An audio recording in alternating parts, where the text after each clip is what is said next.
talk us through what you're doing to get the demographic turnout high this time around.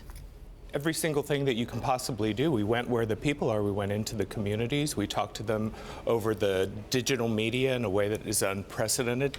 We use Spanish language media, but mainly over the course of the last several days, you've seen us knocking on doors, calling people, having voter-to-voter contact, 20 million voter-to-voter contacts, 8.9 million doors knocked on, kind of a combination of the way that we've always done it and new technology. So what kind of turnout do you expect this election versus 2012, for example?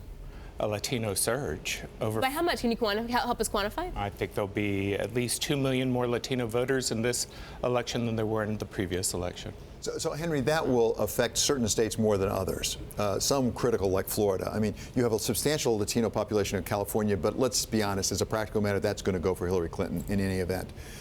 But so you could really make a difference in Florida, and early voting indicates that. On the other hand, in North Carolina, the early indications are that blacks are not coming out as much as they did in 2012. Can the Hispanics in Florida make up for a lack of blacks in other key states? But I think we should also talk about the Hillary coalition of African American, Latino, LGBT voters, millennial voters who are not likely to vote for Donald Trump. And so what you'll see is this coalition of people not only in Florida, but in other states like Nevada, in Arizona, in a key state like North Carolina, that I think at the end of the day will deliver those states to Hillary Clinton.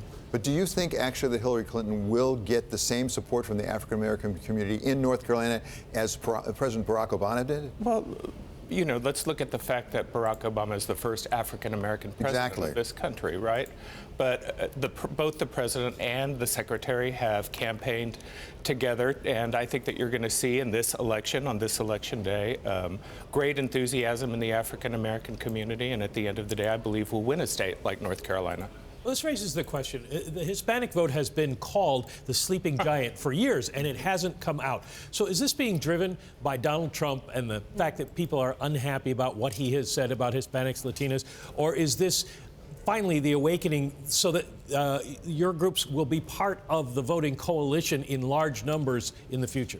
Well, I think Donald Trump probably built a wall today, but it's the wall of Latino voters that will keep him from the White House. I don't think that we've been asleep. I think it has been a slow, consistent building of not only the Latino demographic, but also the issues that are important to our community that will deliver. But do we see the same numbers voting in 2020, in 2018 even, as we're going to see today? Well, people have this idea that in the off-year elections we don't vote. I think what you're going to begin to see now is not only a redoubling of that percentage of voters, but also this is an election where the issues that are important to our community have been front and center, and that will never reside. So, Henry, it might be different this year. We put a chart up here, actually, that shows the growth of eligible voters as opposed to actual voters. And you'll see that in the Hispanic community, the Latino community, there's been a substantial and growing gap, actually. Is that what your numbers show you? Actually, we're showing that there is an amazing growth in the number of Latinos who are registering to vote. So while there are more Latinos who are eligible, I think you have to also give credit to the Latino community for both registering and for the enthusiasm that is out there, not only for against Donald Trump, but for Secretary Clinton. But to jump on Mike's point and to pivot off of you as well, I was reading some stories about Nevada, for example, is a really good example of what Mike's talking about, where you could go to certain turnout the vote campaigns and you wouldn't even see a Hillary sign. All you're going to see is no Trump, meaning that it's more of a turn out the vote for anti-Trump rather than engaging with Hillary Clinton and coming into the establishment. Well, I think in particular with Latino millennial voters, there's been an educational process. I mean, people forget what Hillary Clinton has stood for in the Latino community.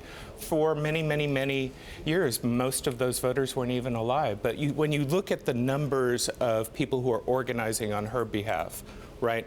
Those 20 million voter-to-voter contacts, 13 million doors knocked on, 8.9 million phone calls over the course of the last 3 days. That's the kind of strategies that Hillary Clinton began her organizing career with. So I think we need to wait until the end of the day. We're very enthusiastic about what the Latino community will do, not only against Donald Trump, but voting for Secretary Clinton. Henry, finally, you'll have access to data tonight that we won't have access to. What is the one piece of data that you're going to be most focused on?